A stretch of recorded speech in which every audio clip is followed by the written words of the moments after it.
തേക്കുംകുറ്റിക്ക് ഇപ്പോൾ ബസ് ഉണ്ടാവുമോ? അവരോടൊപ്പം ഒന്ന് ചോദിക്കാനും മടിയാവുന്നുണ്ട്. ഓട്ടോക്കാരനോട് ചോദിച്ചു നോക്കിയാലോ. ചേട്ടാ, തേക്കുംകുറ്റിക്ക് ഇപ്പോൾ ബസ് ഉണ്ടോ? ബസ് ഇനിയിപ്പോൾ ഒരു അരമണിക്കൂർ കഴിഞ്ഞിട്ടുള്ളൂ. ഇനിയിപ്പോൾ അത്യാവശ്യമാണെങ്കിൽ ഓട്ടോറിക്ഷ കയറിക്കോ. 100 മതി. കയ്യിലാണെങ്കിൽ 50 ഉള്ളൂ. ഓട്ടോ വേണ്ടെന്ന് പറഞ്ഞാൽ ചേട്ടന് വിഷമമാകും. ചേട്ടാ ഒരു മിനിറ്റ്. ഹലോ, എടാ എൻ്റെ ഒരു 50 രൂപ ഉണ്ടായിക്കാൻ. പെട്ടെന്ന് ജീപ്പായി. ചേട്ടാ വണ്ടി എടുത്തോ.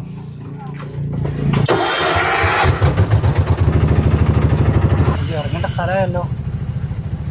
നിർത്താൻ പറഞ്ഞാൽ ചേട്ടന് വിഷമാവും. അല്ലേ വേണ്ട, ഇനി അങ്ങാടിയിൽ തന്നെ ഇറങ്ങും.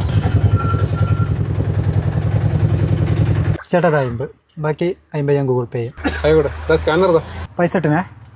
ആയിക്കോട്ടെ, ശരി. ചേട്ടാ ഇതുവരെ പോയില്ല. അല്ല, ഇടയ്ക്ക് എന്താ തിരിഞ്ഞെടുക്കുന്നേ? നമുക്ക് ഇവിടെ ഇറങ്ങണമെങ്കിൽ ഇവിടെ നിർത്താൻ പറഞ്ഞാൽ പറയുന്നു. പറയണമെന്ന് കുറെ വിചാരിച്ചാ, പിന്നെ ചേട്ടന് വിഷമം വിചാരിച്ചിട്ടാ പിന്നെ പറയാൻ. അല്ല, അതിനിപ്പോൾ എനിക്കെന്താ വിഷമം? എനിക്ക് ഇറങ്ങണ സ്ഥലം എവിടെയാണെന്ന് പറയണ്ടല്ലേ? സത്യം പറയാലോ ചേട്ടാ, ഞാൻ ബസ്സിന് പോകാൻ വേണ്ടി ഞാൻ വിചാരിച്ചു. പിന്നെ ചേട്ടൻ ഓട്ടോ വേണമെന്ന് ചോദിച്ചപ്പോൾ ഞാനിങ്ങനെ വേണ്ടാന്ന് പറയാ.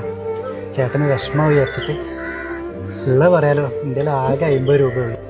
ബാക്കി 50 രൂപ ഞാൻ കമ്പനിക്കാരനോട് ഗൂഗിൾ പേ ചെയ്ത് കടം വാങ്ങിയതാ ഈ ഓട്ടോ വിളിക്കാൻ. ഒക്കെ ചേട്ടന് വേണ്ടിയാ. ചേട്ടന് വിഷമമൊന്നുമില്ലല്ലോ?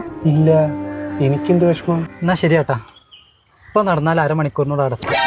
ഈ ഇൻട്രോവേർട്ടുകൾ ദിവസം വന്നിരുന്നെങ്കിൽ